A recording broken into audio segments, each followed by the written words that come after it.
I'm here today in Manhattan talking to Dr. Jonathan Haidt, who's a professor at NYU. And I'm here for a bunch of reasons. Jonathan is an extremely interesting researcher. I've been following his work on disgust and political belief for literally for decades. He was one of the first people who started to do serious research on disgust, which is its own emotional system and therefore very much worth attending to. But we also have some other interests in common. Jonathan also started this institute called the Heterodox Academy, which is attempting to bring back a reasonable diversity of views, or what he regards as a reasonable diversity of views, to university faculty and campuses and discussions. So I first met Jonathan, it's going to be just about 30 years ago, 25 years ago, eh? That was in 2014. I'm sorry. In 1994. Oh, it was in 1994. Yeah, right. So, yeah, you came to do a job talk at Harvard for an assistant professorship position, and I'd been aware of your work on disgust then and agitated hard for them to hire you because I thought it was of great significance, which turned out to be exactly the case. So what do you remember about that? I remember I was so excited to have an interview at Harvard. It was my only interview. If I didn't get that job, I had no job for the following year. And it was a very strange day in which I didn't feel particularly welcome or wanted. And then I had my session with you, in which here was this guy who he actually got a job at Harvard, and he was studying Jung, which is like almost taboo, and he was talking about dreams and creativity. And so that was the bright memory of the day, was our hour-long conversation. Yeah, well, I was also really interested at the time and now in the biological basis of behavior, right? And so, and in the relationship between fundamental motivational systems and thought, because obviously our thought is grounded in fundamental motivational systems. And your work on disgust, which maybe you can tell the viewers a little bit about, was really interesting to me because it was an emotional system that hadn't been studied much. I mean, you were really one of the pioneers in the psychological study of disgust. Well, the way to explain it is that Paul Rozin, my advisor at Penn, is the pioneer in the study of disgust, and he'd studied it as a food-related emotion. And he'd written a bit about it being a moral emotion. And I was a graduate student at Penn, and I was interested in morality, and I was reading the Bible, and I was reading anthropological accounts of different countries and different cultures. And at the time, morality was all about reasoning about harm, rights, and justice. So Lawrence Kohlberg was the leading figure in the field. And because I was looking at morality across cultures, and when you look across cultures, it's not just about fairness and harm and rights, it's about menstruation and food taboos and skin lesions, and it's very physical. And I was, why do so many societies, why is it like the normal default way of being is to somehow bring the body into morality? Why is that? And so I just happened to be at Penn, where the world's expert in disgust was, and I went to talk to him, and that started one of the best collaborations of my life. And what it led to is a broadening of the moral domain, basically. There's a sort of a Western secular approach that you see in Western philosophers. Either morality is about harm and utilitarianism, and let's minimize harm, or it's about rights and principles, Immanuel Kant. And a much better way psychologically to think about morality is virtue ethics. It's just a lot of stuff. We have just a lot of stuff that we judge on. And this led me eventually to realize that people on the left and people on the right care about different stuff. Everybody cares about harm and fairness. But the stuff about keeping boundaries around the group, build a wall, protect the group, hold the group together, hate traitors, everybody can do that, but right-wing morality builds on these additional foundations of these additional emotions and foundations. So that work on disgust that I was just beginning to talk about then when we first met in 1994 led eventually to what we now call moral foundations theory, and with about 5 or 6 colleagues. If you go to yourmorals.org, you can take our test, you can learn all about it. But it led to the perspective that ultimately was, I think, the right perspective as the cultural war was heating up and as left and right were essentially becoming like different countries, different cultures. So it's not obvious on first consideration why disgust would be a moral emotion. So, most of the work that's done that's outside of the disgust realm, I would say, is predicated on the assumption that the reason that conservatives in particular, but perhaps people who are more authoritarian in general, draw boundaries around their territories because they're afraid of the other. But that isn't really how it plays out, as far as I can tell, because conservatives, for example, are less neurotic than in the big five trait sense than liberals, although it's a minor difference. But the discussed issue seems to be particularly relevant. So can you tell us a little bit about why disgust per se? Well, first, conservatives are a little less neurotic, but they also, if you do very low-level perceptual experiment, just like a puff of white noise in the ear, people who react more strongly to that, to any sort of very low-level threat, are more likely to vote Republican in this country. So there are all these interesting personality differences that lead to different politics. But as for why disgust, so I'm a Durkheimian, I would say. I love the sociologist Emil Durkheim. And I'm a social psychologist, so I'm always thinking not about people as individual utility maximizers, but people as members of social groups, people who are totally focused on belonging in their social groups, and people who have some pro-social motives about keeping the group together, about doing things that are good for the group. So as I try to argue in my book, The Righteous Mind, yes, we're selfish. There's no doubt that we often will do things to advance our own self-interest at the expense of others. But we're also really groupish, which means we'll do all sorts of things to advance our group at the expense of others. Basically, we're tribal. We evolved as a tribal species, and we have all this software, I would say, all these predispositions, these mental predispositions for life in tribes that are battling other tribes. And that's why it comes out so easily. If you look at the way boys organize themselves when they get a fraternity, the hazing rituals. When you look at the way, it's especially clear in boys, the way street gangs organize themselves. Girls' tribalism is a little different. But I would say this is, and that's why, again, I love the Jungian approach of archetypes. There's just this weird stuff that is pan-human. Even if it comes out slightly differently around the world, there really is a human nature, and it comes complete with a whole bunch of pre-designed ideas. So there was a new article, I think it was published in Nature, I'll try to find the link for it, it's about a year old, that was based on high-resolution imaging of neuronal connections. It's actually reviewed in Kurzweil's book, How to Build a Mind, I think that's the name of it. And so it turns out that the cortex is made out of these columnar structures that are pre-organized units of neurons, and they're replicated across the entire cortex. It's basically the same structure.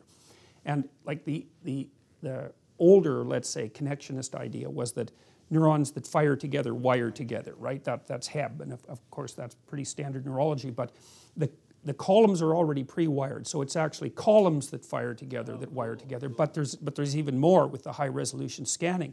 So it turns out that underneath the columnar structure, there are these pre-built highways that are connective tissue that are pre-prepared, so the columns have the option to connect to the underlying highway, and then that highway can connect to other columns. So it's as if implicit in the brain organization, and this is at the cortical level, say nothing of subcortical organization, there's already pre-existent likelihoods that certain neurons will wire together. Yeah, so and what else is cool is that this is actually architecturally quite regular. So they found that these superhighways are arranged in lines and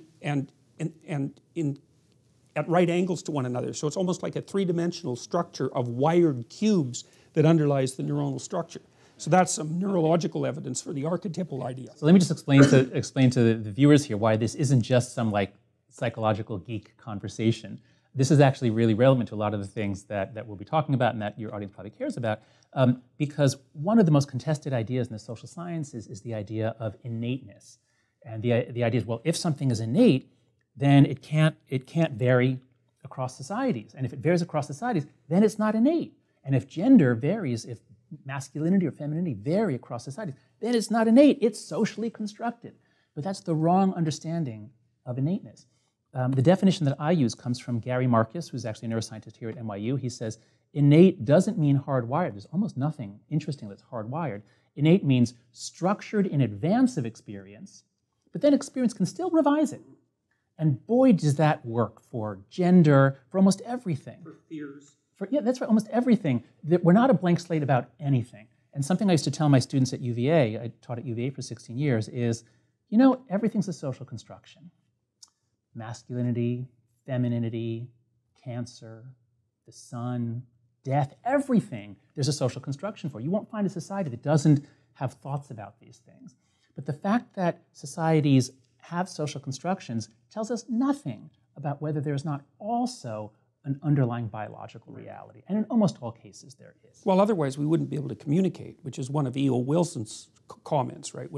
Wilson is the entomologist who studied ants at Harvard and also wrote a number of books about sociobiology that got him in trouble with the radical leftists. And he said, even if we could communicate with ants, there'd be nothing to say to each other because their fundamental mode of being in the world is based on motivations and interests that are so different from ours that there wouldn't be any structure for communication.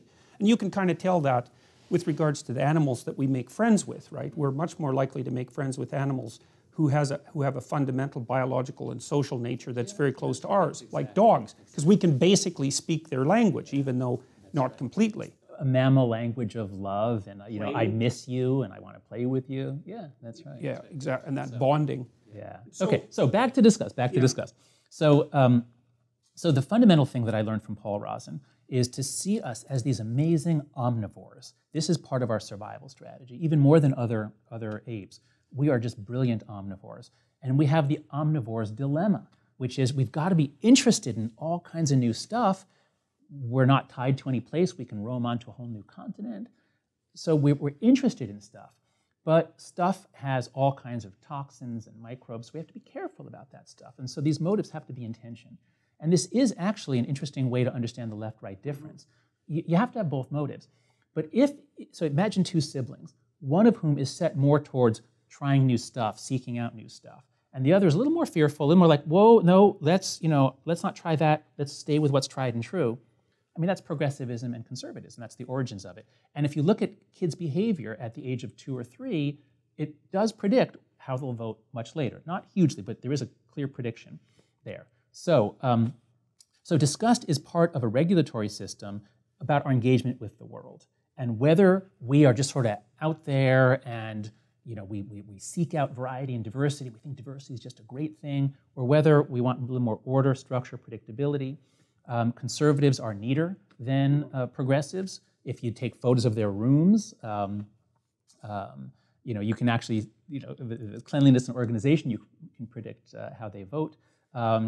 Disgust, it turns out, what's really cool about disgust in modern politics is if you look at all the different things that we're fighting over, especially in this country, our culture wars over, going back a few decades, sex, drugs, the flag, immigration, all of these things. I have a study with my colleagues, it was led by Sena Koleva, in which we asked all these cultural war attitudes of people, and we also had their scores on the disgust scale, but one of the foundations of morality is sanctity and purity, and it relates to disgust. What we found is that if you know what people's left-right, how they place themselves on the left-right scale, you can pretty much predict where they fall on most culture war attitudes, except for those that load on or implicate sanctity or purity. So what I mean is flag burning. Okay, do you think that people should have the right to burn the American flag or the country's flag as an expression, as a political action? What do you think? People give some answer on a 1 to 7 scale. And people on the right think, more likely to say no. People on the left, yes. People who score high on loyalty are more likely to say no. People who lower on it say yes. And that's even taking account of where they are on the left-right dimension. But here's the cool thing. It's only if you add in the purity or sanctity thing that you can really understand what people are doing. Because some people see the flag not as just a piece of cloth. They see it as having some innate essence, something sacred about it, which must be protected. And so, so this is true. They think of it as a unifying center. Exactly. That's right. So if there's something sacred, and this is the central piece of my work around politics and morality, is the psychology of sanctity. If you hold something sacred, then your team circles around it, and it's only those who circle around with you, and sometimes literally circle around, like Muslims at prayer in Mecca, they literally circle the Kaaba. Circling is a very primitive, ancient, it feels right to circle something. But even if you do it symbolically, or you all bow at the same time, that binds you together. Children do that with their mothers when they engage in exploratory behavior, right? Well, they use their mother as a center of the world, and children differ in the degree to which they'll move outward from their mother. So they move out until they they trip over their uncertainty threshold. Oh, neat. And is it a distance? Like It's you a can measure the distance, distance? yeah. And so the more exploratory kids who are lower in negative emotion will go out farther before they come back to their mother. So the mother's a center.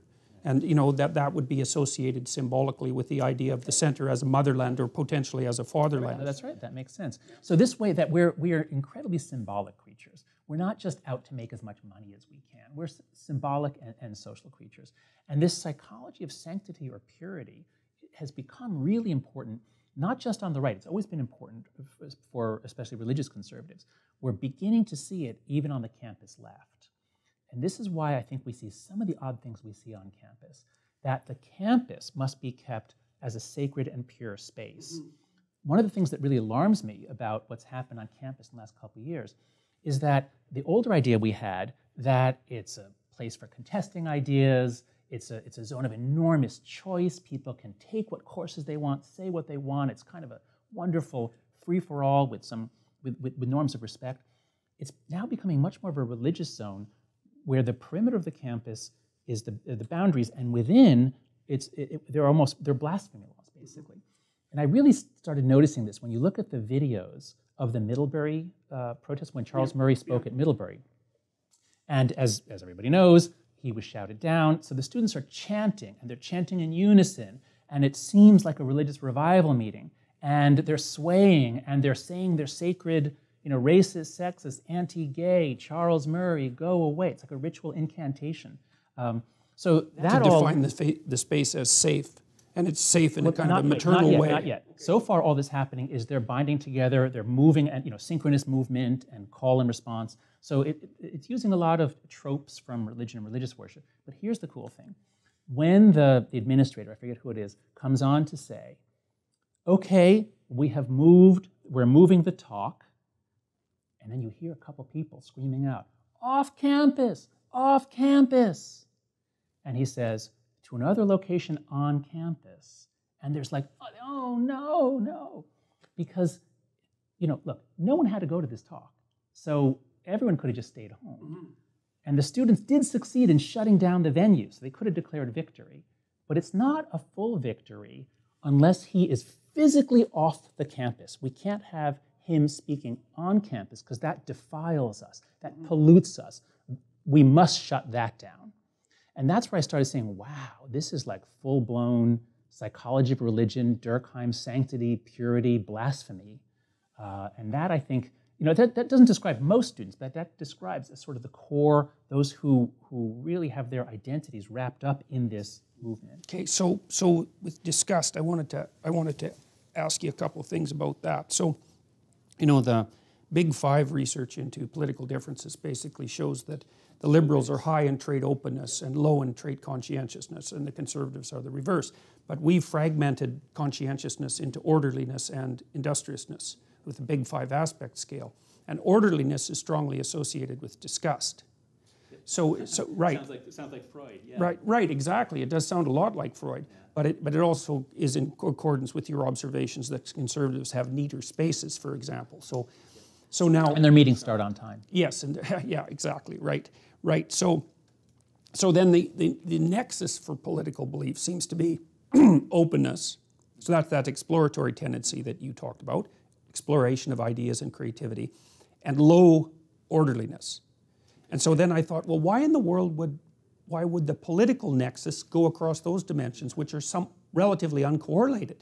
Then I thought, and this is in keeping with your work on disgust, is that it's an issue of borders, which of course seems more or less self-evident in the wake of Trump's election when he talked about borders. But you might say, and I think this is reasonable, that the conservative is someone who wants the borders between categories to remain intact no matter what level of analysis. So it's borders from the highest resolution level of cognition all the way up to the actual physical borders of rooms, towns, states, countries, all of that. So the borders should be thicker.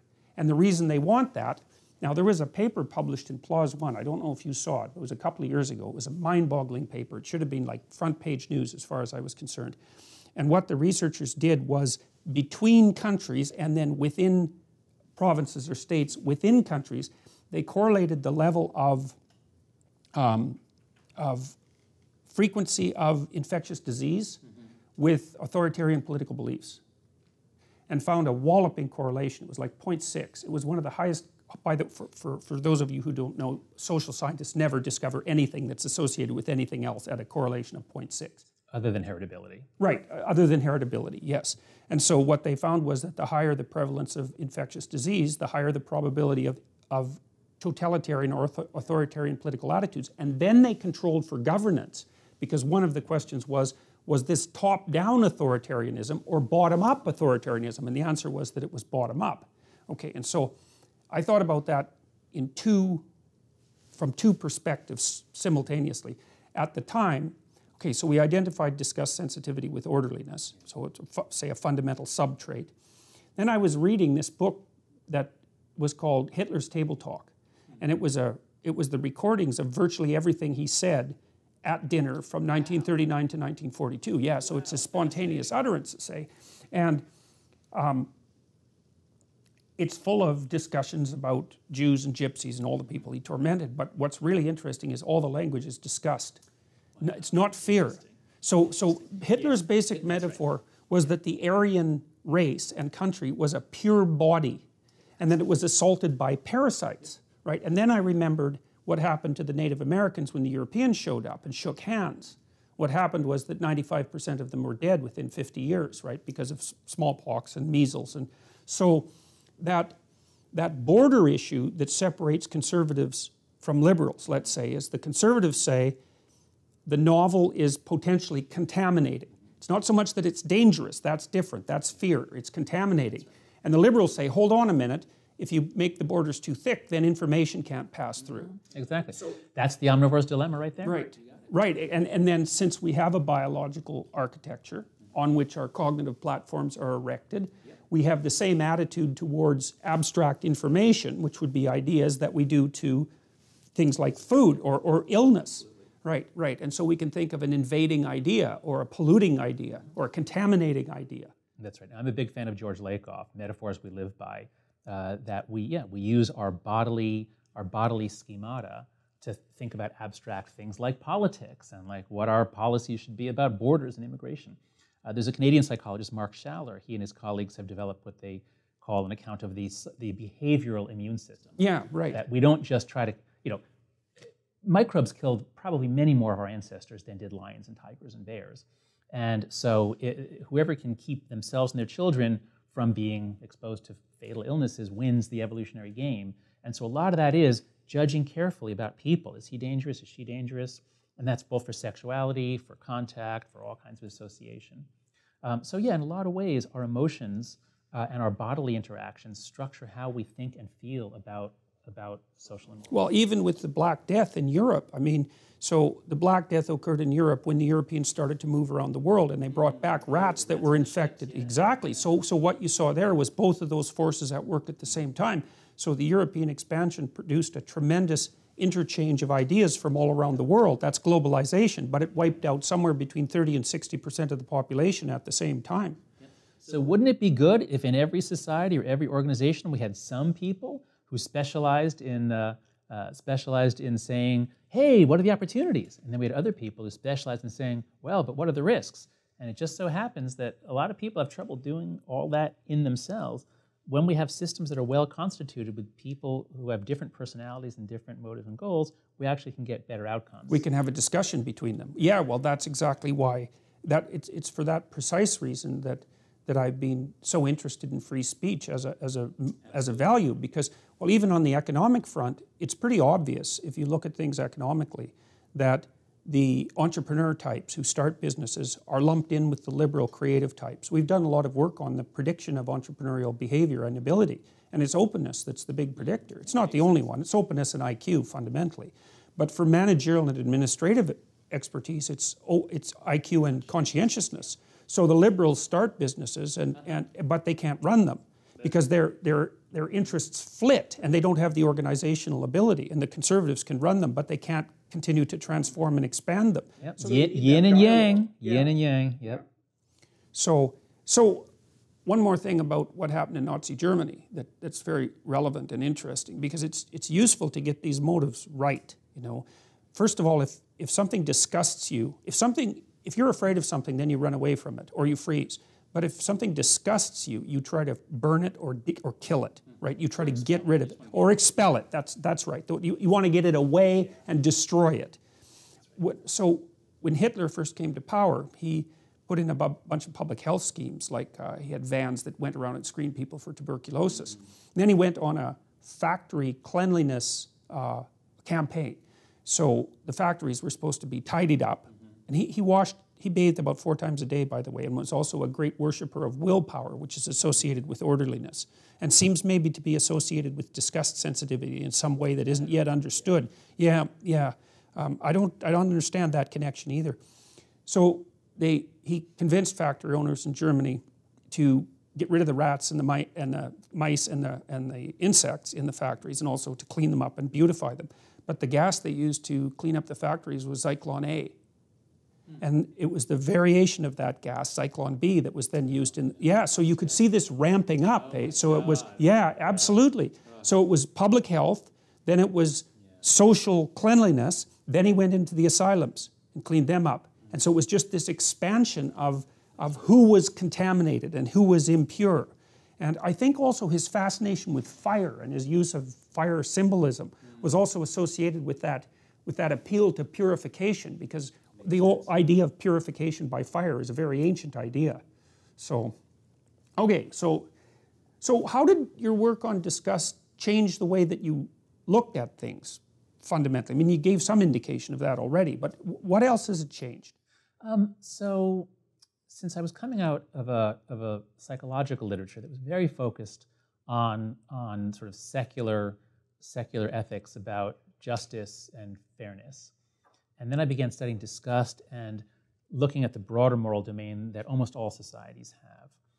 That then also led me to think about, well, okay, if disgust is a reaction to things that seem to be degrading, so an interesting element of disgust is this notion of degradation. There are always these vertical metaphors in which disgust brings us down, and disgust. So some religious practice in Judaism and Islam and Hinduism is about preparing your body to approach God and purification. Right. And so that led me to think, well, if there's an emotion which is about seeing our lower, baser animal biological nature, is there an opposite emotion? Is there an emotion that we feel when we see some manifestation of a higher, nobler nature? And I was just beginning to think this when I moved to UVA. I got my first job at the University of Virginia in 1995, and I read the set of Thomas Jefferson's letters. And in one letter, he describes the feelings you get from reading great fiction. He advises a cousin of his that he should buy fiction for his library, not just serious works of law and philosophy. And he describes the feeling of having your sentiments be elevated. Does it not dilate your breast or give you an open feeling in your chest when you see these acts of beauty and kindness and gratitude? I thought, wow, that's exactly it. And so because I'd been studying disgust, I then started studying its opposite, which I and some others called moral elevation. So there's this kind of vertical metaphor of elevation and degradation. Mm-hmm. And that maps onto the body too, with regards to... That's right, high-low, clean-dirty. It's a beautiful pairing. And so having this language of elevation and disgust just really has helped me see a lot of things. I can just see a lot of things happening. It allows me to even manipulate, like if I'm applying for a grant proposal, I can get very good at having an elevating ending, and to end with a note of uplift.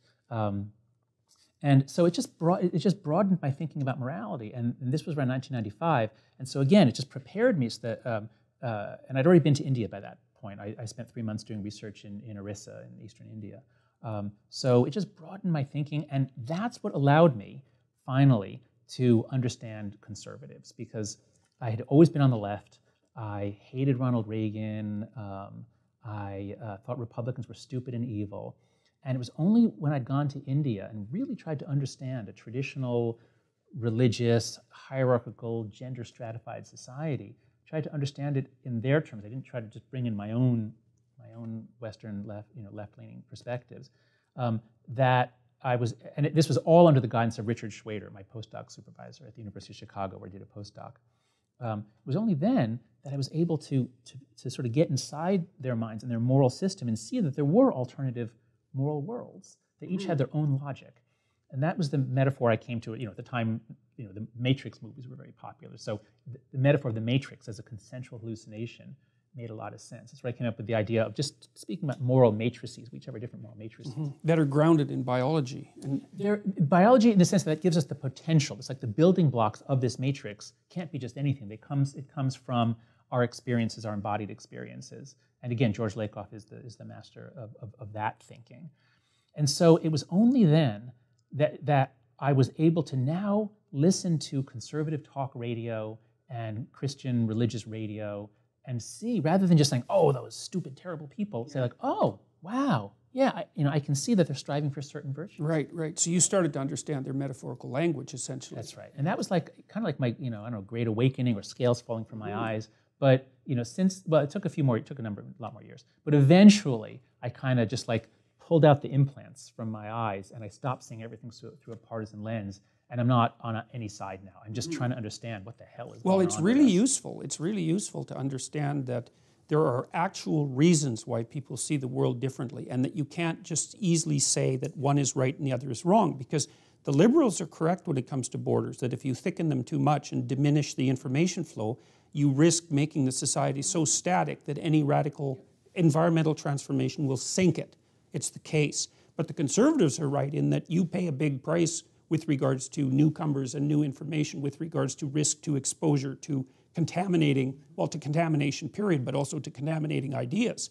And so then I've always thought, the environment itself moves back and forth like a snake in some sense. And what we're trying to do is stay on the center of its back. And the only way we can do that is by having people pull to the right and say, be careful, and people pull to the left and say, well, yeah, but be open. With that dialogue and the exchange of information that dialogue allows, we can maybe specify the center of that moving target and stay on the back, let's say. Okay, so that's a really complicated metaphor with the snake, but I think it's a perfect way in to what's going on campus and to why viewpoint diversity is so important. Because I agree exactly with what you just said.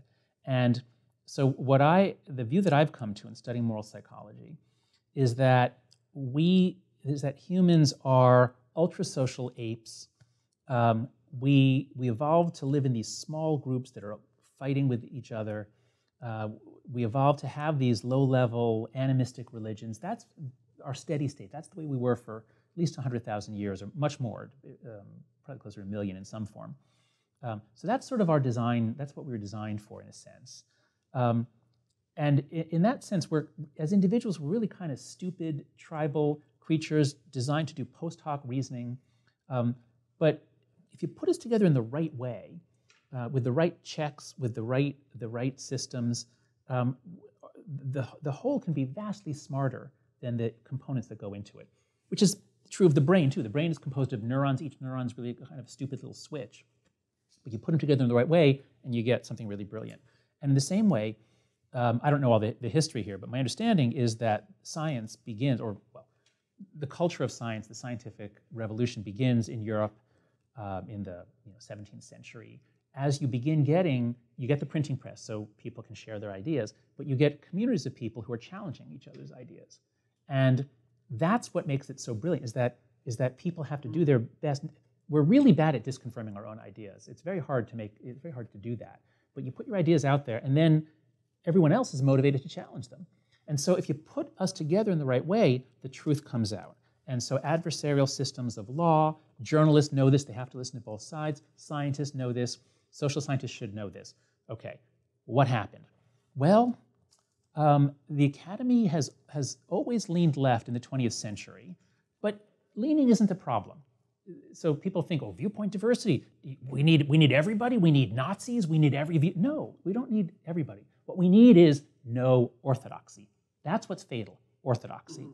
So if you have a field like sociology or social psychology, in which it's 2 or 3 to 1 left to right, that's totally fine with me. That's totally fine. Because if someone makes some claim that's just ideologically blind, someone will say, common sense, other evidence that you've missed, and then the system works. But what I learned when I started down this road in 2011, I gave a talk at the big conference of social psychologists. I gave a talk about this problem that we're losing our diversity that I could only find one conservative in the entire field. And I gave a talk on this.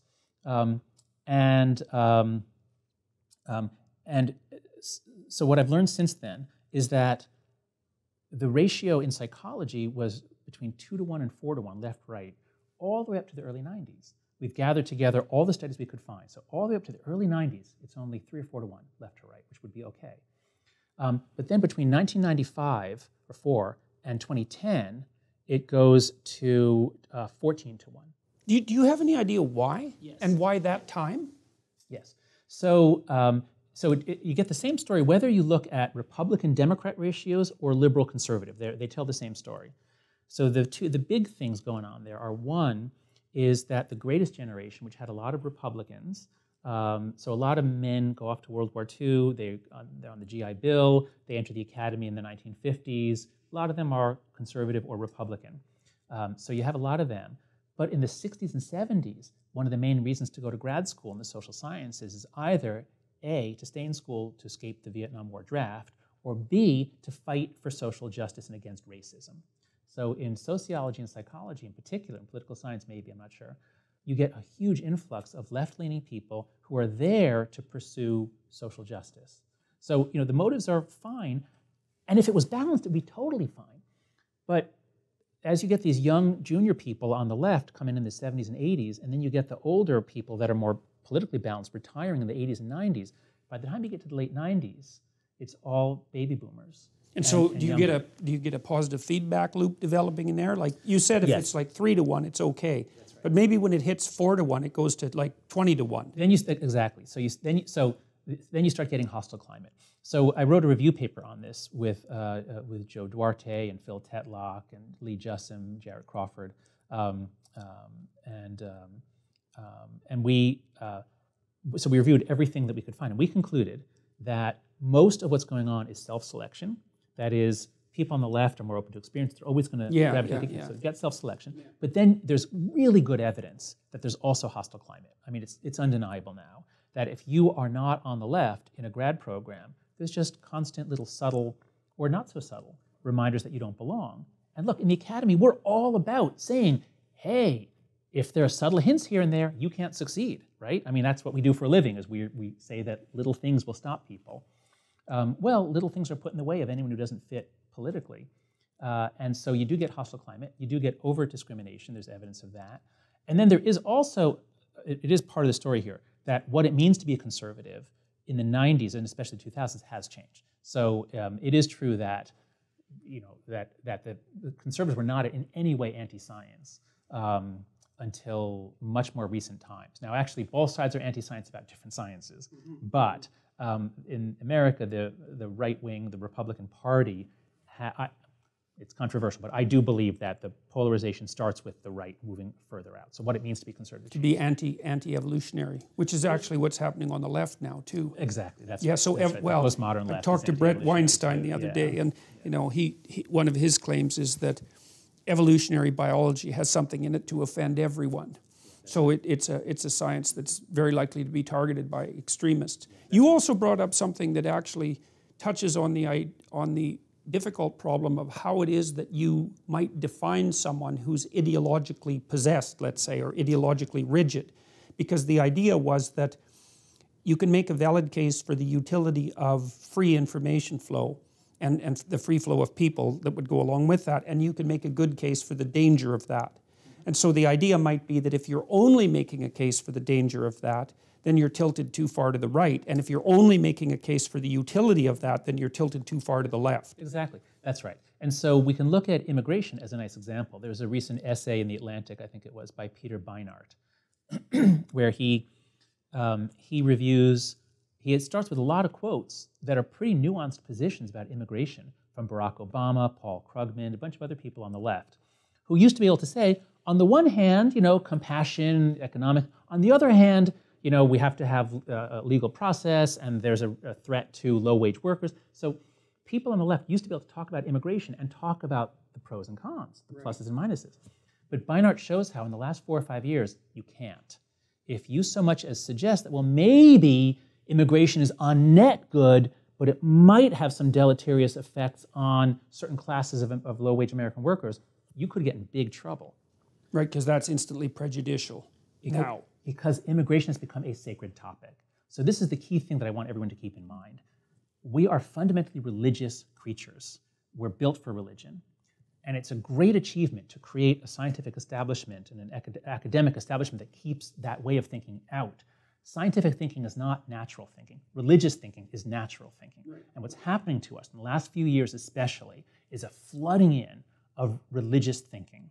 And so let's get a bunch of social scientists to talk about immigration. What are they going to do? Look at the data? Weigh up the pluses and minuses? No.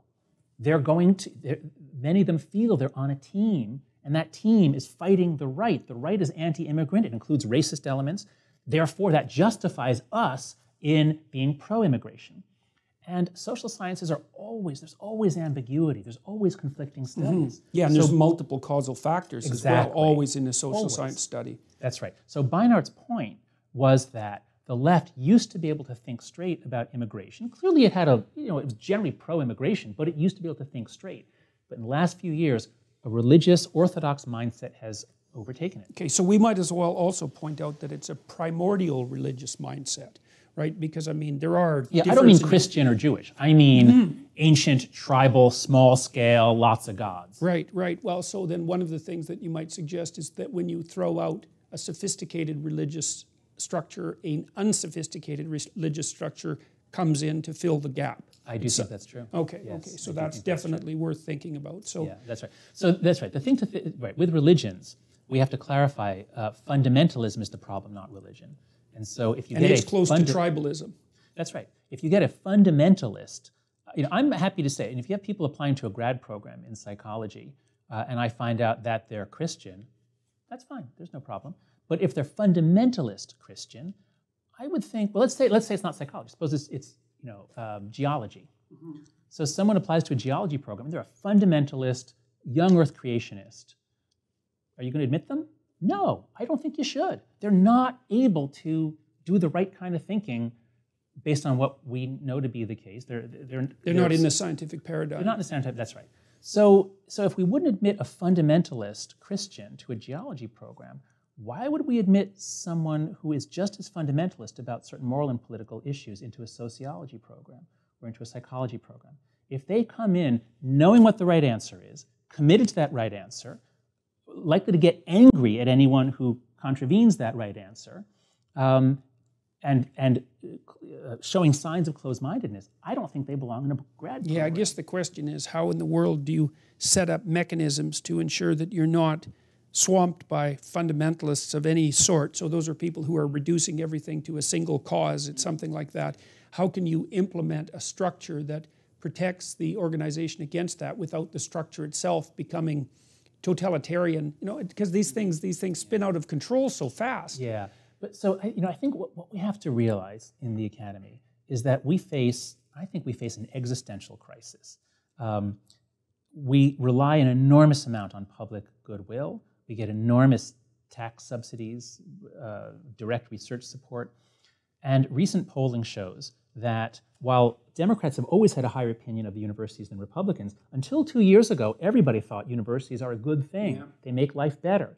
So Americans have been very supportive of higher education. There have been rising gripes on the right, but it's only between 2015 and 2017 that now Republicans go from saying mostly universities are good things. In 2 years, they go way down and say universities are bad things. They're making things worse. Now, how is this news greeted? Pundits on the left are saying, oh, those Republicans are so anti-science. Look how ignorant they are. They now hate universities. Come on. Anybody who's been watching the news, anybody who's seen the mobs, the shout-downs, the illiberal behavior, the metaphor I use is like, Americans on the right and left are really supportive of the military. It's one of the few institutions that we still hold in high esteem on both sides. And so the Republicans more than Democrats. So suppose you had Gallup polling showing Republicans like the military more than Democrats, but both really like it.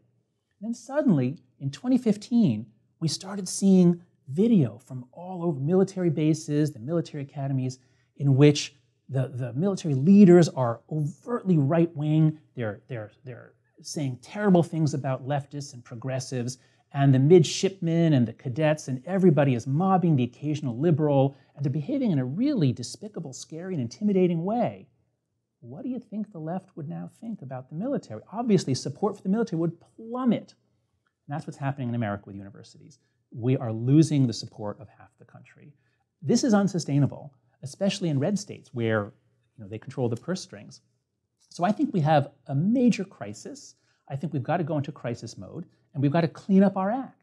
So just as we're doing in psychology with the Replication Project, we recognize that our methods weren't good enough, and we're doing a crash course, thanks to Brian Nosek and others, the Open Science Project. We're really trying to improve our game. Thank God, we need to. I think we have to do the exact same thing about partisanship and our duties. Okay, so let's talk about Heterodox Academy, because you set that up, this organization that you should tell everybody about, in precisely to deal with this issue. And so I'd like to know about it, how it's growing, what it's doing, what your aims are, all of that. Yeah. So I gave this talk in 2011 laying out the fact that we have no more conservatives in social psychology and why this makes it hard for us to find truth. And in the months after that, a few social psychologists resonated with the message. They said, wow, I think you're right. I have some data on this. So the 5 of us, or 6 of us, wrote this paper. It came out in Behavioral and Brain Sciences. Charlotta Stern, I'm sorry, was the 6th one that I forgot to add in before. We got this paper published in Behavioral and Brain Sciences. It came out, it was sort of online in 2014, but it came out for good in the summer of 2015, which coincidentally was the same summer that my article came out with Greg Lukianoff called The Coddling the American Mind. That was about things going on with undergrads. But our concern was entirely faculty. It was just the nature of the academic community, the research community. So we got these 2 things going on, summer of 2015. And then that summer I hear from Nick Rosenkrantz, a law professor, who says we have the same problem in law. And might even be worse in law. Well, it's really bad in Canada in law. Okay, because, and as he points out, we're training all these students, they never meet a conservative, then they have to go argue cases in front of judges, half of whom were appointed by Republicans. They have no idea what a conservative thinks. This is malpractice. We got to train it. So, and I hear from a sociologist, Chris Martin, same thing in sociology. So the 3 of us said, hey, this is a big problem for the whole academy. Have you looked at faculties of education? Oh my God, those are the worst. By worst, I don't know the numbers, but in terms of the vindictiveness, the pressure put on any non-conforming opinion, my impression, I don't have data, but my impression from the letters I get is that education schools and social work schools are the worst. That's exactly in keeping with my understanding as well. It's hard to tell which of those 2 are worst. I would say it's the faculties of education because they have a direct pipeline to kids. Oh, in terms of their effects, yes, far more pernicious. Yeah, that's right. But equally warped, let's say, but more pernicious. Right. And the things that are happening in the Canadian education system as a consequence of that are so reprehensible. It's and we should get to belief. that because it's happening here too with these ideas filtering down to high school.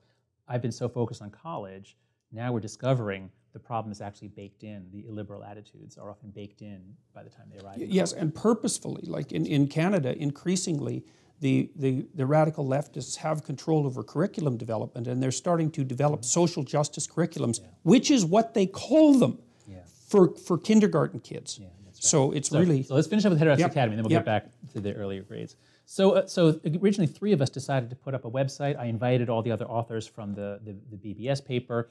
We invited a few other people working on this. And so for the first year, we had this project. It was called heterodoxacademy.org. We put the site up on about September 10th, I think it was, of 2015. And it was just a community of researchers who are studying the problem of the lack of viewpoint diversity. Well, 5 days later, the protests start at Missouri. So these are racially motivated protests or protests about racial insensitivity and racial problems at Missouri.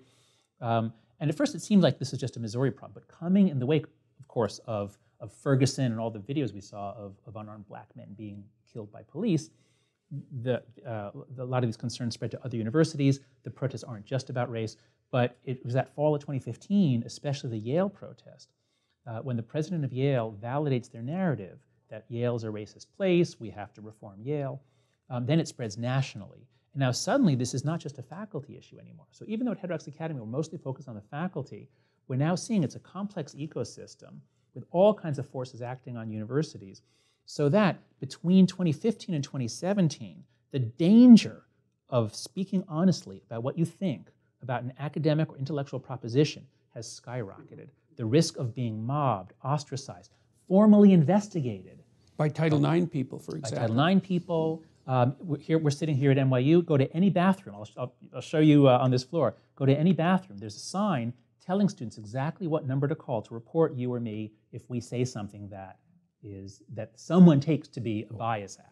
Oh, so you have bias investigation teams here. That's right. See, we haven't got to that point, that particular point in Canada yet. So I think we're farther ahead down that path in some ways, but not quite as far in others. So yeah, that's really unbelievable. So things are changing very, very fast. It's not at all schools, but then again, things are changing so fast, we don't really know. We don't have good data on what's going on. What I can tell you, though, is that at Heterodox Academy, when we started out in 2015, there was a lot of suspicion. A lot of people on the left were afraid, like, oh, is this some right-wing group?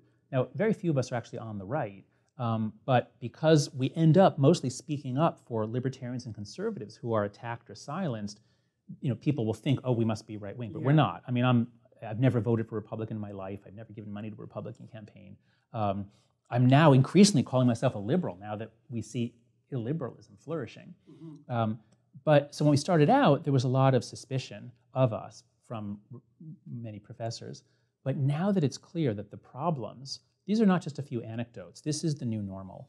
And it's not just in the universities, as you pointed out. That's right. It's spreading it's like spreading, mad. And it's not just in the U.S. It spread in 2015. I thought it was a uniquely American problem. Yeah. But boy, it's in Canada and the U.K. Yeah. And Australia and New Zealand. That's right. It is a uniquely Anglosphere problem. This is really interesting. It's not on the continent very much at all.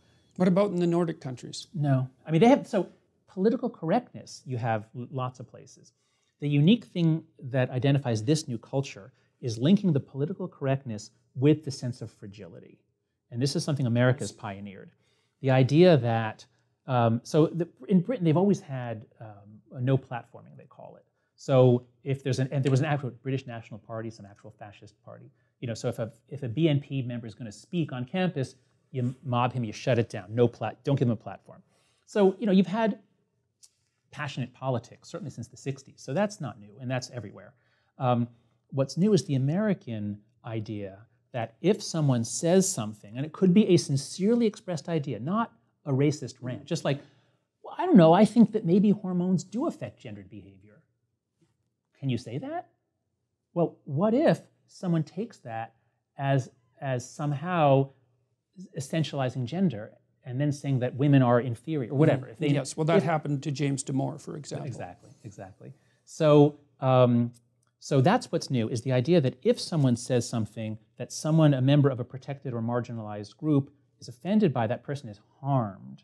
And if that person is harmed, we must protect that person. And more ominously, just in the last year or two, it's not just that they're harmed, they're suffering, it's that this was violence. Yes, right. Yeah. Violence. Yeah, well, that's part of the postmodern narrative that and this attributes everything to power. This is so dangerous, the crossing the line into violence. It just occurred to me just like yesterday, I was thinking about this. Wait, the state is supposed to have a monopoly on violence, right? But if speech, especially his speech and her speech and the speech of those people in that academic movement or on that, if their speech is violence, well, the state is supposed to have a monopoly on their speech then. And if it's violence, well, then we have a right to use violence back. The state doesn't have a monopoly on our violence because our violence is, is morally motivated. So just the Orwellian and authoritarian implications of this move, once you say that speech is violence, you're unlocking, you're opening Pandora's box. I mean, you're 5 steps down the road to hell. And I'd say we're about 7 steps down the road to hell. So you're that concerned about it. Okay, so now tell me how many members, if you don't have to discuss any of this obviously, but how many members of Heterodox Academy are there now? We have 1,300 members. So once we opened up, so originally it was just for researchers who were studying this problem, but we had lots of people wanting to join. And so we said, well, okay, why not? And so we just said, all right, as long as you're a professor, that is, you have a PhD, you're living more or less the life of a professor, you have a university affiliation. So we now take adjuncts if they have a PhD, we take postdocs. Basically, if you're in the guild, if you're living the life of a professor, and you're concerned about the rise of intimidation, frankly, if you're concerned that our wonderful institution, I love being a professor, I love the academy, And I feel like it's not just losing public respect, it's losing its ability to function. It's losing its ability to teach and do research on politicized topics. So, and there are more politicized topics all the time.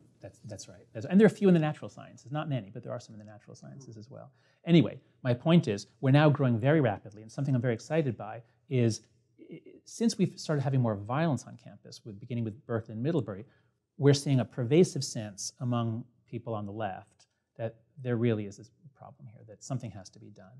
And so we are finding much more acceptance now from professors on the left. So I like to think about there's the liberal left, which is the great majority, and there's the illiberal left. We did a factor analysis of politically correct beliefs and found exactly that, and that the illiberal left was also high in orderliness.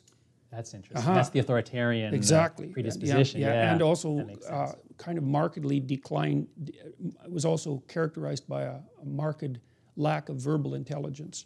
Oh, that's interesting. So yeah, it was the correlation was about 0.4. Well, that's beautiful. That's beautiful because one of the simplest formulations I've heard, a really great formulation from Mark Lilla. So Mark Lilla wrote this fantastic op-ed in the New York Times week after Trump was elected, saying identity politics is a really foolish thing to do. It pushes lots of people over to Trump's side. Identity politics is part of the problem. Well, he writes this op-ed, and one of his fellow professors at Columbia, I forget how she does it, but she basically says something about the mask with eye holes falls from his face, like he's a Ku Klux Klan member, or something like that. Right. And so Lilla, who is in the humanities, he's an intellectual historian, Lilla has this simple formulation. He says, that's a slur, not an argument. And once I had that simple formulation, I realized, wow, that's almost all the pushback I've ever gotten. It's somehow, you're winking at Nazis, or you're that's happened to me over and over. Yeah. My neighborhood was just postered with. I saw that. Again, the intimidation. So this is really key. We're supposed to be all about, you can say anything you want, you can make any argument you want, if you can support it, if you can back it with reasons. This is critical thinking. This is what we're supposed to train our students to do. Well, and it's not only that you can say anything, but you can say it, there's a boundary on that, which especially if you're a scientist, less so in the humanities, but if you're a scientist, the things you say have to be vetted by people who are going to be critical of them, right? So not only can you say something, that's right. There's accountability built into it. That's right. So I didn't mean to say you can say whatever you want at the racist rant. I mean, you can put forth any idea you want if you can back it up. What we're seeing with anything politicized is it's not about backing it up. Students are learning rhetorical techniques to link their enemies to something racist, sexist, homophobic. Something contemptible, something contaminating. Disgusting. Yeah, that's you right. bet. And those are the things that are not only worthy of being destroyed, but that you have a moral duty to destroy. Exactly. So that's right. So it's almost like the immune system. I forget how exactly it works, but there's some cell that tags a cell as enemy, enemy, and once that tag is put on the cell, that attracts other, I forget what kind of cell, to mob it. And so we should look into this metaphor of the immune system. Yeah. Because once you're labeled as a racist, students don't have to read you, that it doesn't matter what you actually say. You will now be attacked on campus. It's also, too, that once you're labeled that way, if someone defends you, the label is contagious, right? That's right. And exactly that's the dynamic of a witch hunt. That's how we know we're in this super religious territory of witch hunts, that if you stand up for someone, you are tagged, and then you will be mobbed. Right, and that's why an there's infectious so much disease. Exactly, and that's why there's so much cowardice on campus among both students and faculty. People are afraid to stand up. Even if the majority think that what's going on is nuts or is unfair, they're afraid to stand up. And that's in part due to social media, because it's just, students today have been raised with various platforms that make it easy for people to join in, attack someone. They look at who liked what. So if in that article we just saw on Reed, there was a bit of a counter-revolution at Reed. Yeah. The students had to get together somehow and decide, should I like that post? How about if we all like it at the same time? Then we'll get in less trouble. Okay. Again, so to what degree? So let's talk about the aims of the Heterodox Academy. So you've brought people together who are, in principle, interested in a diversity of opinions, but in what manner is that going to be utilized to I don't want to use the word combat, but to deal with this emergent problem of ideological rigidity in the universities? Yeah. So two useful concepts here. One is the emperor's new clothes. We all know that story. Even if everybody sees this is nuts, the emperor's walking around with no clothes, they're afraid to say it until one person says it.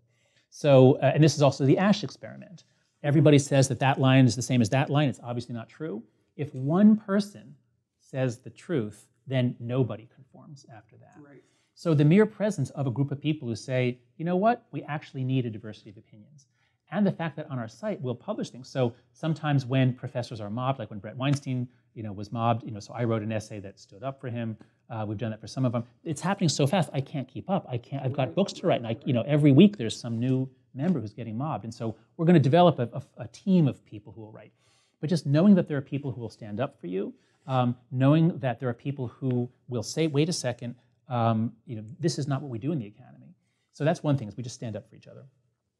Two is we develop products that we think can basically fix the situation. So one of our products is called the Campus Expression Survey. It's a survey designed to actually measure who was afraid of speaking up, about what topics, and why. What are they afraid of? And it turns out everyone's afraid of the students more than the faculty. They're afraid mostly to talk about race. What about the administrators? Everyone's afraid of the students. They're afraid of the students. Oh, so okay, I don't have. We have not surveyed them.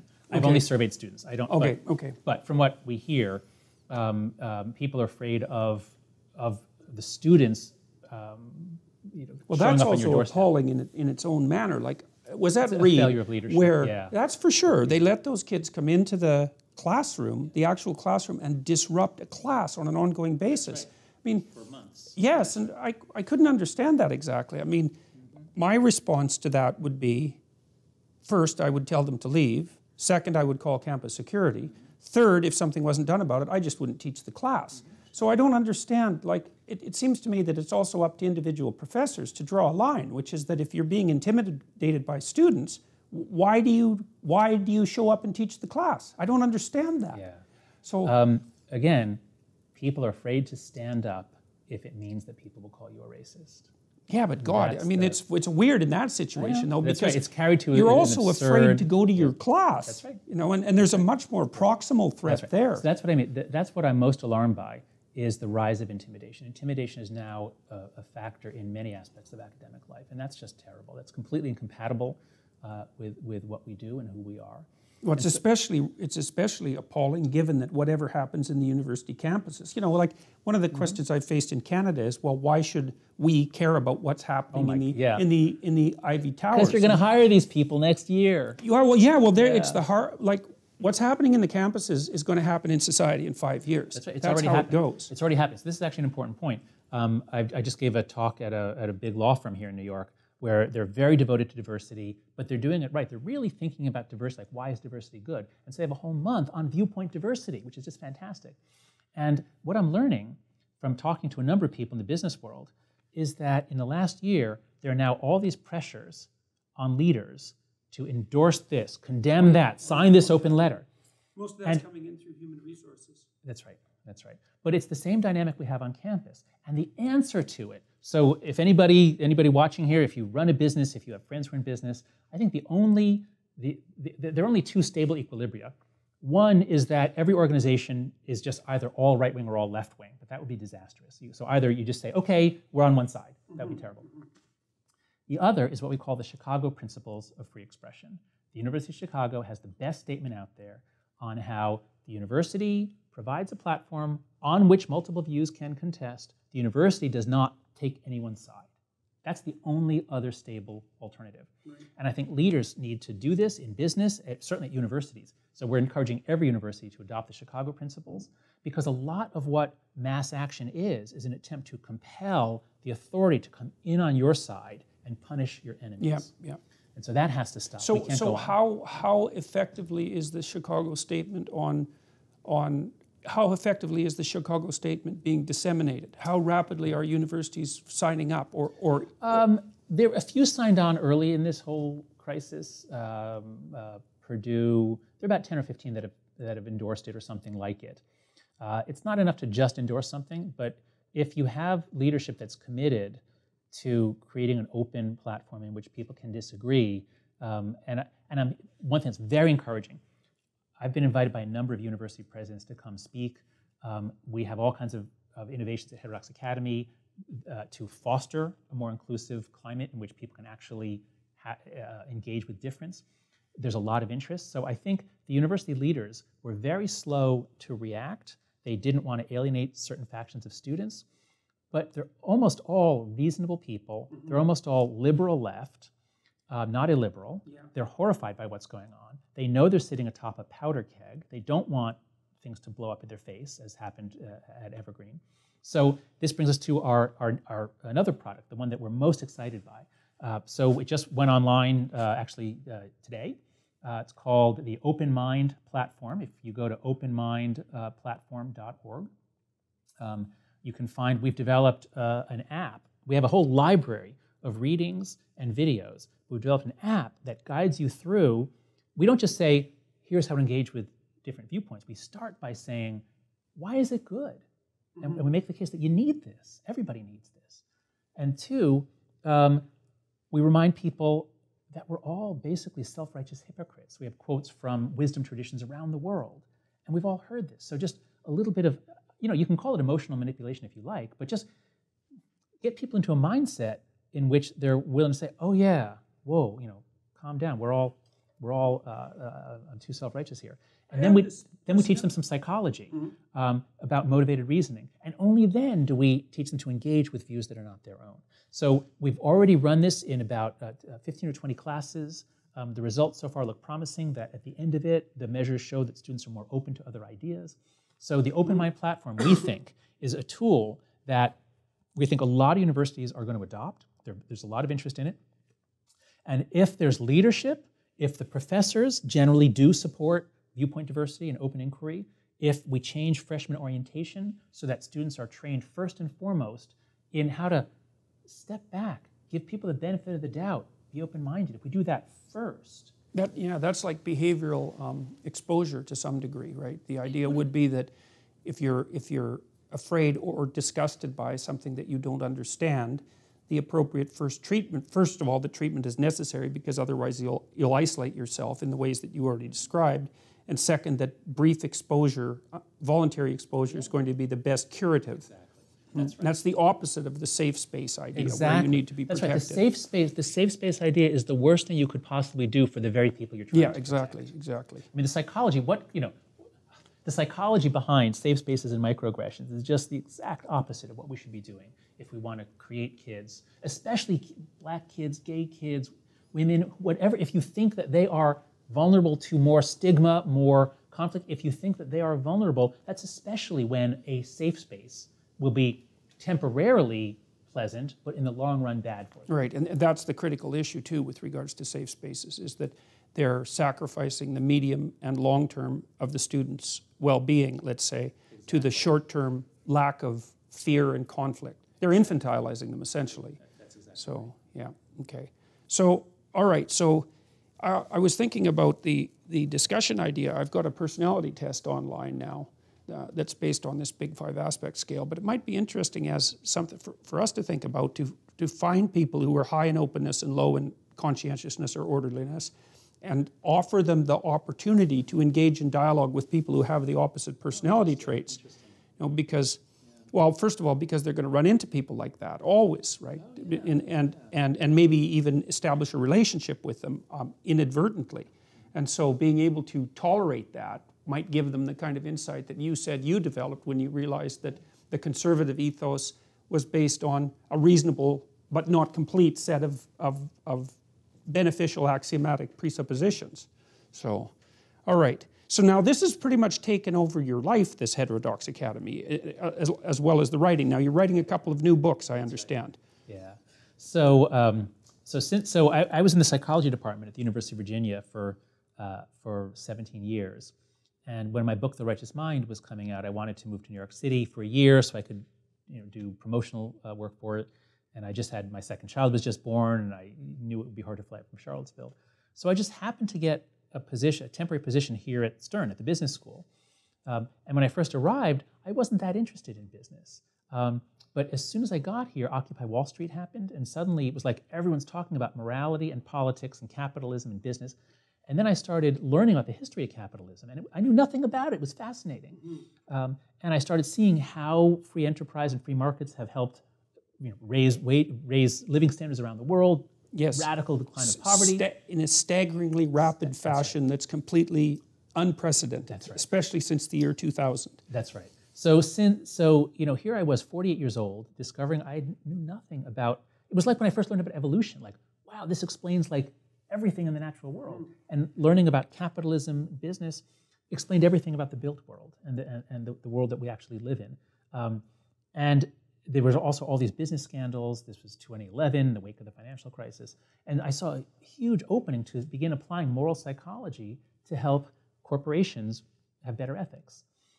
So everything I do involves applying moral psychology to help complex systems work better. So I've been focused on political polarization and governance for years before then, and that led to The Righteous Mind.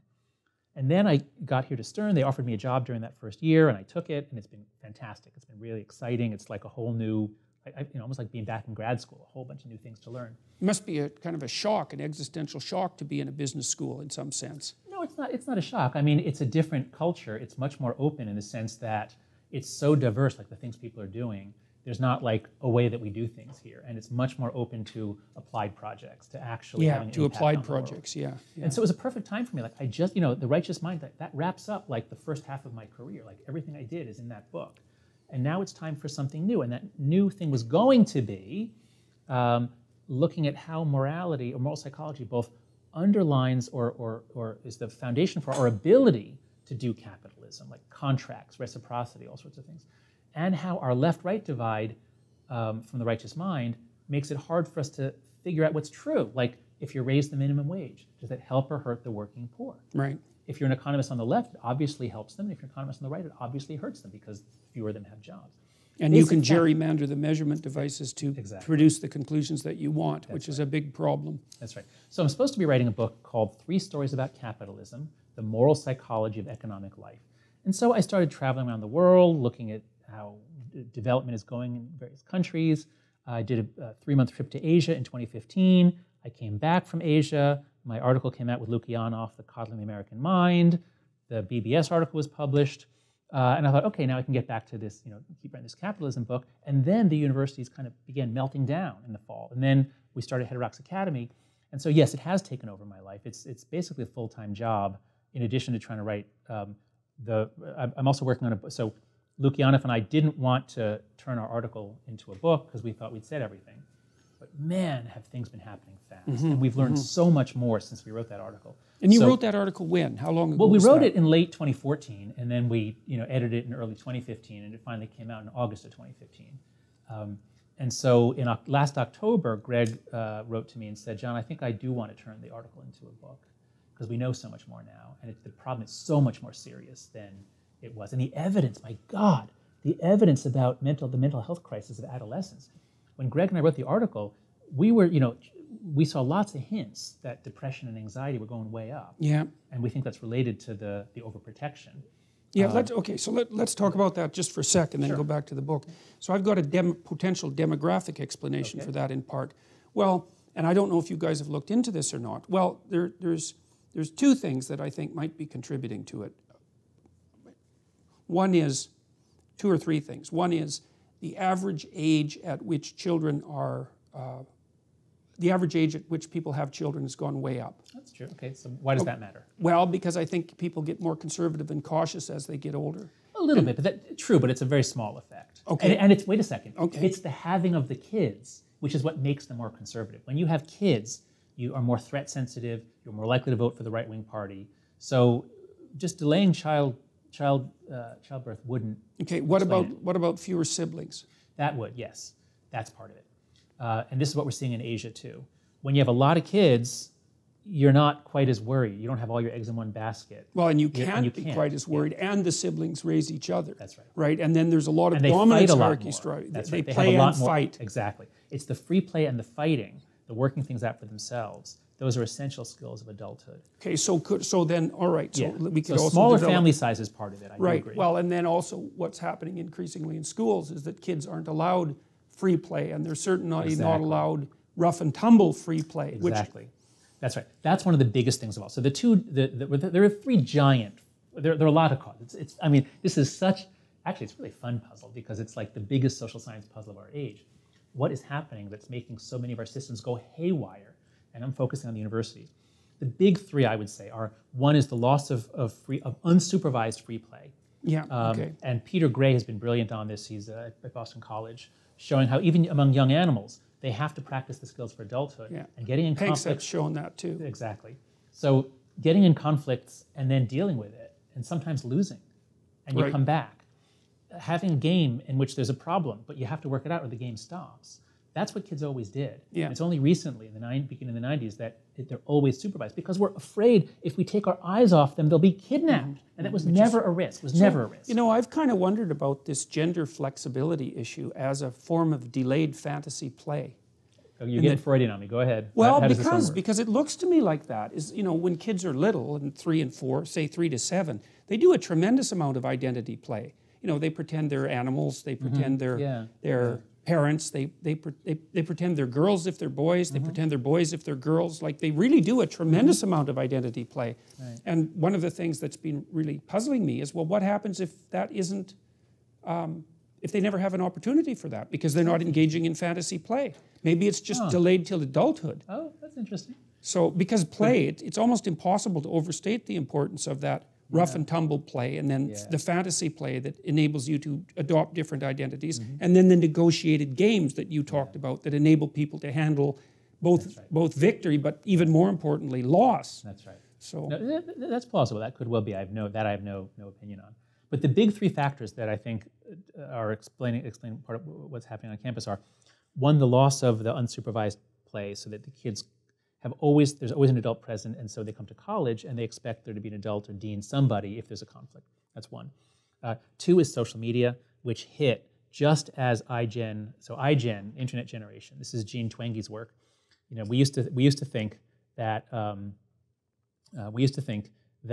the millennial generation ends in 1998 or 2000, but Jean Twenge shows, looking at 4 large data sets, that birth year 1995, kids born in 1995 and after are really different. Their values are different. They have much higher rates of anxiety and depression, especially the girls. Boys have gone up, girls have gone way up. And the reason seems to be that Facebook lowered its age. So in 2005, you had to be a college student at a certain number of colleges to get Facebook. In 2006, you could be any 11-year-old who lies and says that she's 13 and you've got a Facebook account. But then you're using it on your parents' PC. And in 2007, the iPhone comes out, and it saturates the market faster than any consumer product ever has. So by 2010 or 11, a lot of adolescents have Facebook and other social platforms. And this is just devastating, especially to girls, because it's not texting. Texting is just me to you, you know, that's back and forth, that's fine. That, you know, when we were kids, you called your friends on the phone, that's fine. The problem seems to be, according to Twenge, it's especially platforms in which you put something out and then you wait and see what everyone says about it. And that especially is damaging to girls who already are at risk of eating disorders and image disorders. Okay. So girls become more susceptible to negative emotion when they hit puberty. Well, yes, that's right. That's always been the case. But then there's another issue too with regards to female aggression. So, you know, it's clearly the case that males are more likely to be physically damaging / aggressive than females are. But what females use is reputation savaging. That's right. So that's Nikki Crick's work. Nikki Crick passed away a couple years ago, showed that if you add it all up, boys and girls are equally aggressive. But the boys' aggression is more physical, the girls' is more relational. So if you imagine a bunch of 13, 14-year-olds in their middle schools, and then you parachute in a whole bunch of iPhones, everybody's got one in their pocket. It's an amplifier. What are the boys going to do? They're going to play video games. And that doesn't hurt anybody. But the girls are going to use it to amplify the social interactions. So this is Twenge's explanation. I think it makes a lot of sense. So it's a catastrophe, it's a crisis, and we're really hurting, especially the girls. So we've got to change something about that. Anyway, but social media is possibly the largest single reason why things are going haywire on campus. The third big factor. And do you think it's primarily Facebook, or can you tell? Well, the kids use a lot of different platforms, but from what I hear, Instagram, Facebook, Snapchat. Again, the thing is, it's one to many. That's what's bad. Anything If it's you put something out there and you see how many people like it, Right. that's what's bad. Right, and there's always the threat that it'll go viral in a terrible Exactly. way. So that's like right. a hammer, Exactly. or There's a an- sword of Damocles There's an over your unlimited, head. that's perfect. Unlimited Sort of damage. Unlimited downside to saying something. So what do you do? So they're all Right. careful. Right. So I don't know if I want to like that post because, I could get in big trouble for it. Right. Well, the benefit to liking it is minimal, and the potential catastrophe for dislikes. Unless you're expected to like it, in which case you Right. better like it because if you don't like it, you'll get in trouble. So it's a much more of a mob mentality. Kids are afraid. I'm not blaming the kids. I'm very sympathetic to them. These are my kids. My kids are 11 and 7. They're going to come up into this. So the kids have been raised in a social environment that's much more about mob formation and mob attacks and and defenses against mobs. And then the third factor then is the political polarization and the purification of our institutions. So if you imagine coming up in the 90s, when political polarization is going up, we're beginning to hate each other more across party lines, but it's not that hard, not that nasty. But it's been getting much, much more hostile. So that now, if someone goes to a campus Republicans meeting, if it's a Democrat who goes to a meeting of the campus Republicans, as happened at UC Santa Cruz a couple weeks ago, and someone finds out, so the hatred, the cross-party hatred, is so much stronger now, and many of our institutions are much purer. So if you went to college in the 90s, there might have been a few conservative professors around, but now there aren't. So as you said before, it's like exposure therapy. If you've never encountered a conservative idea, and then a conservative like Heather McDonald comes to speak on your campus, well, this is like a major immune response problem. We've got to get the tribe together and mob her and shut her down. So those are there are many other reasons, but the loss of unsupervised play, social media, and rising polarization. Those are the three big ones. Right. Well, those are big problems, especially the loss of unsupervised play. It's not obvious at all how that might be addressed. Yes, it is. Okay, good. Everyone I'd like to hear should about buy. that. Everyone should just buy Lenore Skenazy's book, Free Range Kids, and then they should loosen up and give their kids more unsupervised time. Now, you can't do this alone. You'll be arrested. Yeah. I tried to get my son to go out across the street to, buy groceries when he was, 9 years old. Yeah. And he'd say, but, Daddy, people look at me funny. There are no other kids out there. And so Lenore has started a fantastic organization called Let Grow. So if viewers go to letgrow.org. Okay, we'll put all this in the description, all of these things. Great. So I'm on the board of it, and as an advisor, Peter Gray, an expert on play, is on the board. And they're doing these simple things, simple things, like you convince a school to just open up the playground an hour early, or keep it open after school. Why should kids always have organized activities and soccer practice? Just give them a place to play where there's a nurse available if someone gets hurt. There is an adult, but he's not supervising. He's just over there. Right. So don't worry, parents. There is an adult. But beyond that, kids do what they want. And they just started this a few weeks ago, and the results are fantastic. The kids are having so much fun. They are becoming more independent. They're more willing to do projects on their own. It's working out great. So that's you really good. can't do this on your own. But the thing is, we all know something's wrong. So those are very practical. That's a very practical piece of advice for schools. It's like open up the unsupervised play facilities and facilitate their use. That's right. Give everyone a place which is safe, and by safe, I mean physically safe. Right. Never use the word safety to describe emotions and ideas. Safety means physical safety. So you've got to provide a physically safe place for the kids to play, and beyond that, you let them go. Now, there will arise problems of bullying. So if it's repeated harassment, Well, I know a book about that. What book? It's by Dan Olweus, called Bullying, What We Know and What We Can Do About It. And it was written, it's got to be 30 years ago. And Olweus cut the incidence of bullying in the Scandinavian countries down by 50%. And he really, really targets what bullying means. So he's not a safe space guy by any stretch of the imagination. I don't know what the origins of it are. I know that evaluations of his program in America show anywhere from 0 to 20% reductions in bullying. Yeah, well, so the effects are much smaller. In the U.S. In the U.S., yeah. Yeah, the question is whether or not they were able to implement them with the rigor he did in the U.S. Okay. But bullying programs are part of the problem because bullying clearly is a problem. We need to do something about it. But because we have what's called concept creep. Yeah. And so it's now I can gotten to the imagine point. what concept creep looks like even. Yeah, that's right. So now it's the case that if if kids don't invite, if some kids want to do something and they don't invite another kid, they've excluded that kid. Right. Well, that could be bullying. Right. I've read of schools in Europe that don't allow kids to have best friends for exactly that reason. Exactly. Yeah, well, because this is also something that really bothers me about the misuse of the IAT, because it's not that easy to distinguish in-group preference, which no one in their right mind would want to eliminate in-group preference, given that it governs your choice of mate and your behavior towards your family members, let's say. To distinguish that between out-group exclusion is no simple matter.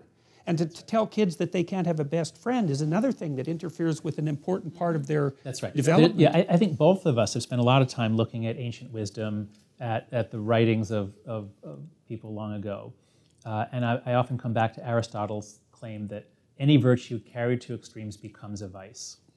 So inclusion is a good thing. If people are being excluded because they have a physical stigma, or they're overweight, or their skin color. So we need to be looking at the reasons why kids are excluded. But if you say inclusion is the primary virtue, inclusion over everything else.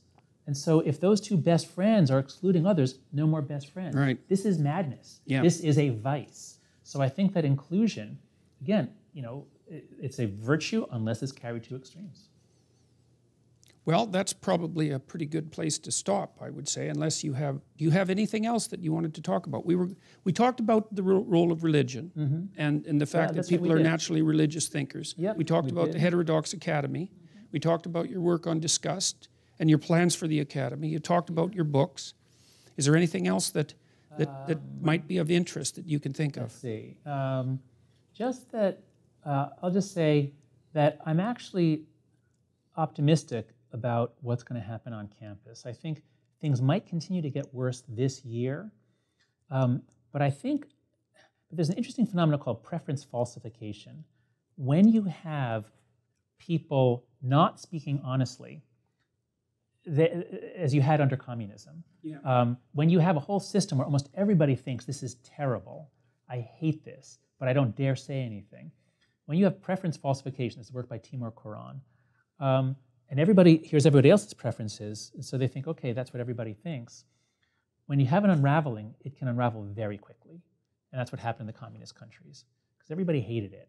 And it fell amazingly quickly. And I think the pushback at Reed last week, or that was written up last week. So I think because most people, what we're starting to see is that a lot of people of color also say, you're not speaking for me. I mean, every group is diverse. And so when you have a variety of people, and you have progressive speaking, you have a variety of people, I think we're going to see more and more people standing up saying, wait, what's happening is this is not right, this is illiberal, this is opposed to the values of the Academy, this is not what I want for myself or my kids or my students. So I do think that we're going to start seeing a lot more people standing up. And one of our goals at Heterodox Academy is to just help put out the ideas that people need. And this is what you're doing too. Just put out the ideas, critique the bad ideas, and put out concepts that can contest in the space of ideas. Get good information. So if people go to heterodoxacademy.org, on our research pages, we have all the information about what do all the polls say, what's the current information about students' attitudes. We have the history of this. We have a lot of research on who is more biased, left or right. Well, it turns out both sides are about equally biased.